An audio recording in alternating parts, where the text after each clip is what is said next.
Pumirma ka na ba para sa iyong kaligtasan? Pag-usapan natin yan sa devotion natin na ito. Magandang araw po sa bawat isa sa inyo. Welcome back to our 365 Daily Devotions. Now, pag-usapan po natin ngayon ay Body of Christ, katawan ni Kristo. Now, marami pong nagsasabi na para maligtas ka, kailangan maging membro ka ng isang relihiyon, kailangan mong maging membro ng isang sekta, kailangan mong sumapi sa ganito, sa ganyan. No, na para bang ang kaligtasan ay sa pamamagitan ng pagiging membro ng isang samahan. Kaya po, minsan napapatanong ako so ibig sabihin ba kailangan pumirma ka muna ng membership? Pag member ka na ng isang samahan, ikaw ay maliligtas na? Or, si Kristo lang talaga ang ating tagapagligtas? At ang niligtas ng Panginoong Jesucristo ay ang kanyang katawan, ang church, ang iglesia, na hindi isang relihiyon o samahan, kundi katawan ng ating Panginoong Jesucristo. So ano ba yung body of Christ? The body of Christ is a biblical metaphor for the church, emphasizing the unity and interdependence of believers with Christ as the head. It highlights how Christians, though many, function together as one entity under the leadership of Jesus. Now, meron pong talata sa Bible na sinasabing madalas ginagamit ng ibang relihiyon na sila daw yung samahan, sila daw yung church na niligtas ng Panginoong Jesucristo. So, sa makatuwid, kailangan mong maging membro ng samahan na yun. Sabi po sa Acts chapter 20:28, "Keep watch over yourselves and all the flock of which the Holy Spirit has made you overseers. Be shepherds of the church of God, which He bought with His own blood." So, yung church of God dito, yun daw yung relihiyon nila. At kailangan mo, ito lang daw po yung tinubos ng dugo ng ating Panginoong Jesucristo.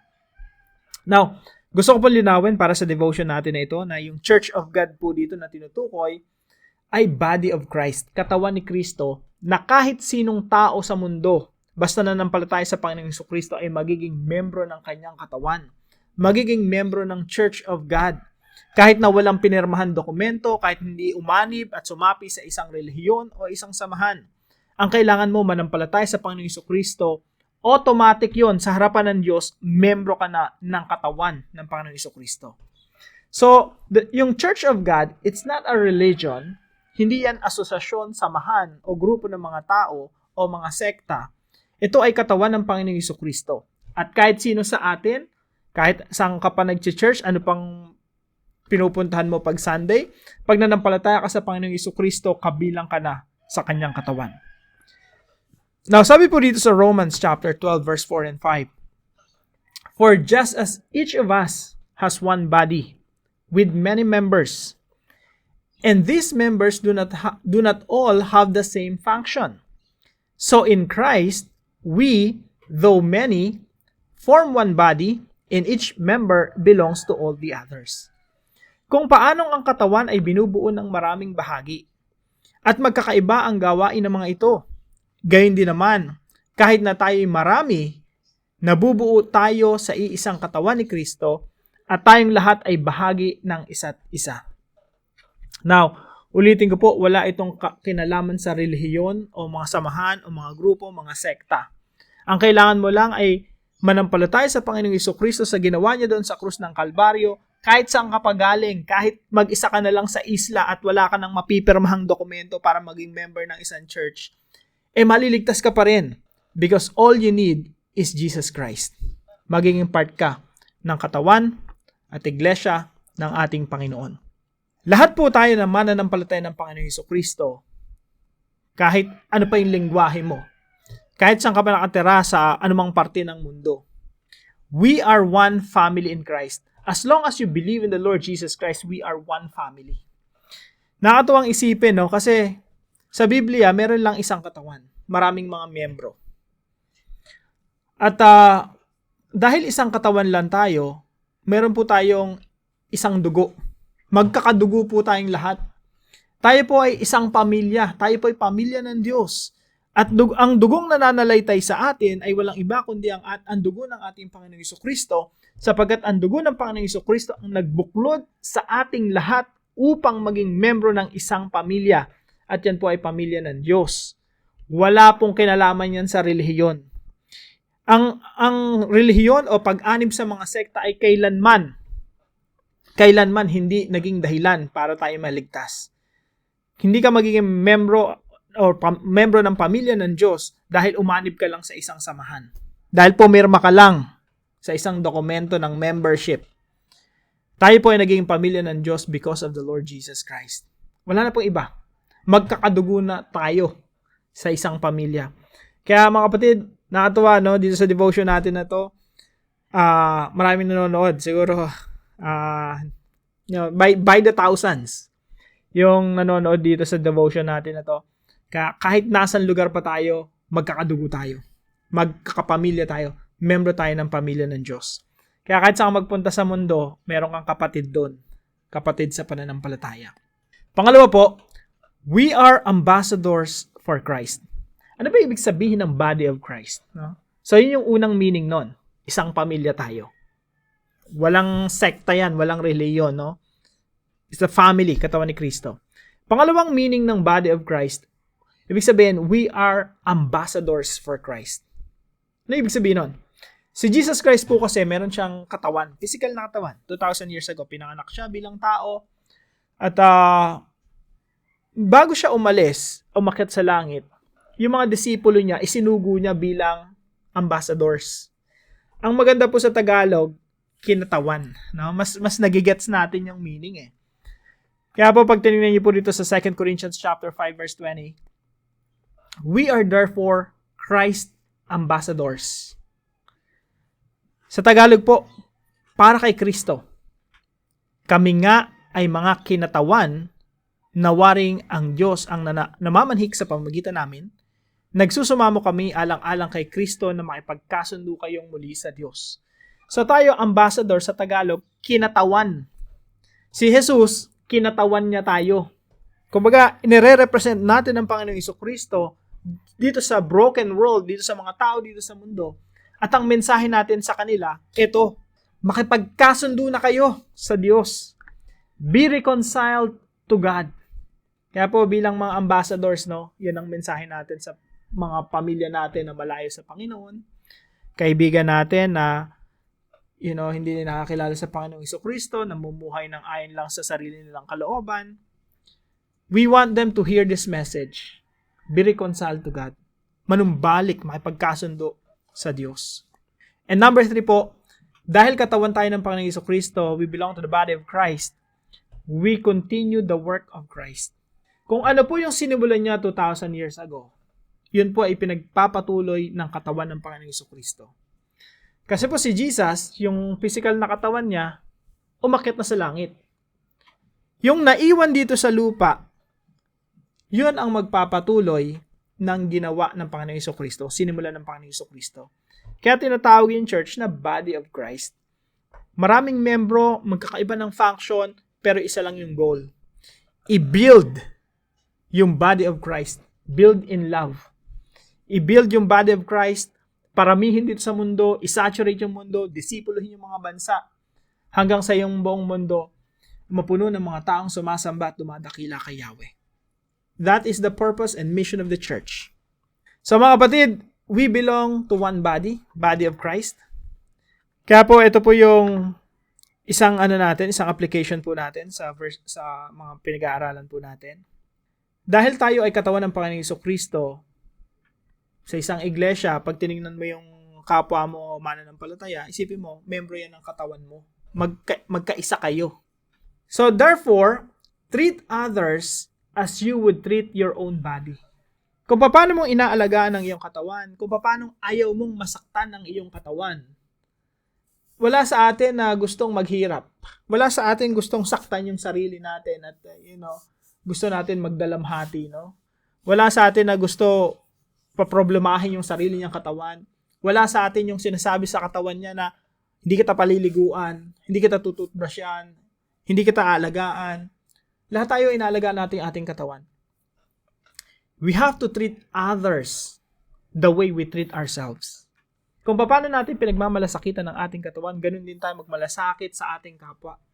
Pag tayo nagugutom, gusto natin pakainin yung ating katawan. Pag nagugutom yung ating kapatid, pag malasakitan natin, bawasan natin yung mga pera natin, ibigay natin dun sa nangangailangan. Kung paano mo minamahal yung sarili mo, mahalin mo yung iba. Because we are members of one body. Sabi nga po rito sa Ephesians, no? There is one body. Isa lang ang katawan ng Panginoong Jesucristo. At yun yung church, the body of Christ. And one spirit. So isipin niyo po, no? Si Jesus, we are in Christ. We belong to one body. Dahil isa lang tayong katawan, isang pamilya, isang spirito, isang dugo. Sabi dito, just as you were called to one hope, meron lang tayong isang pag-asa when you were called. One Lord, one Jesus Christ. One faith, isang pananampalataya. One baptism, isang bautismo. One God and Father of all, who is over all and through all and in all. Mga kapatid, iisa lang talaga tayo. Kaya, pag malasakitan natin yung kapwa natin, mahalin natin yung kapwa natin, lalo yung mga kapwa mananampalataya. Number 2 po, share the message of reconciliation. Bilang kinutawan ng ating Panginoong Jesucristo, ipinamamanhik natin sa ibang tao na makipagkasundo na sa Diyos. Gusto mo yung asawa mo na nalayo sa Diyos, manumbalik sa Diyos. Yung anak mong napariwara, gusto mo manumbalik sa Diyos. Yung mga kaibigan mo, manumbalik sa Diyos. Kaya sabi rito, para kay Kristo, kami nga ay mga kinatawan. Nawaring ang Diyos ang namamanhik sa pamamagitan namin. Sabi ni Apostol Pablo, nawari bang yung Diyos ang nangungusap sa amin para sabihin sa iba, be reconciled to God. Manumbalik na kayo sa Diyos. Mga kapatid, tayo ay kinatawan ng Panginoong Jesucristo. Nawa ang mensahe ng Ebanghelyo ay dumaloy sa iyo, sa akin at sa ating lahat. Huwag po nating hayaan na lumipas sa mga araw, mga panahon na hindi dumadaloy sa atin yung message of reconciliation. Go to your friend right now and bring the message of reconciliation. Tell them, be reconciled back to God. Pangatlo po, continue the work of healing and restoration.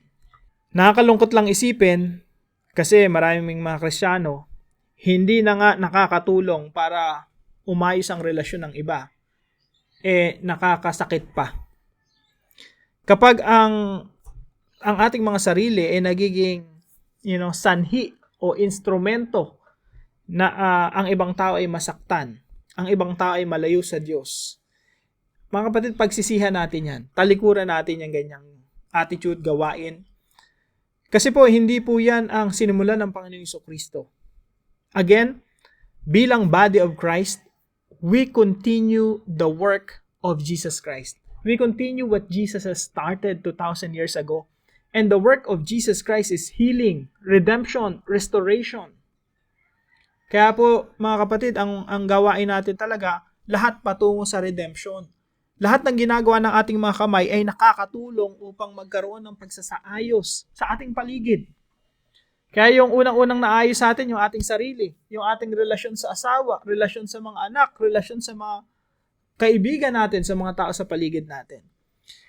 Nawa tayo maging mga peacemakers, maging sanhi upang magkaroon ng restoration, healing sa ating paligid, sa mga relasyon sa paligid natin. Kung tayo ang nakakasama sa kanila, tanong kapatid, ikaw ba gusto mong ipagpatuloy ang sinimulan ng Panginoong Jesucristo? Kung oo, start the work of reconciliation. Start the work of healing and restoration. Huwag opposite sa ginawa ng Panginoong Jesucristo. Huwag nating salungatin ang sinimulang mabuti ng Panginoong Jesucristo. Salip ipagpatuloy natin yung work of healing and restoration in this broken world. Yung mundo, broken na nga. Lalo pa nating minsan sinasaktan, no? Lalo pa nating, imbis na maayusin, pinagugulo pa natin. So let's continue the work of healing and restoration as members of the body of Christ. Now, para po sa ating discussion, why should you treat others as you would treat your own body? Bakit nga ba kailangan tratuhin mo yung ibang tao kung paano mo tinatrato at inaalagaan at minamahal ang iyong sarili? Isama po natin yan sa discussion natin. At samahan niyo po ako sa panalangin. Heavenly Father, thank you for making me part of your family. I'm not alone and I will never be alone because I belong to the body of Christ. So please help me to care for others as I care for myself. Teach me to walk as your ambassador, bringing the message of reconciliation to a broken world. Fill me with your Spirit so I can continue the work of healing and restoration, just as Jesus did. Give me wisdom, courage, and a heart full of love, that I may share the message of reconciliation. Please make my day successful for your glory and honor. In Jesus' name, amen and amen.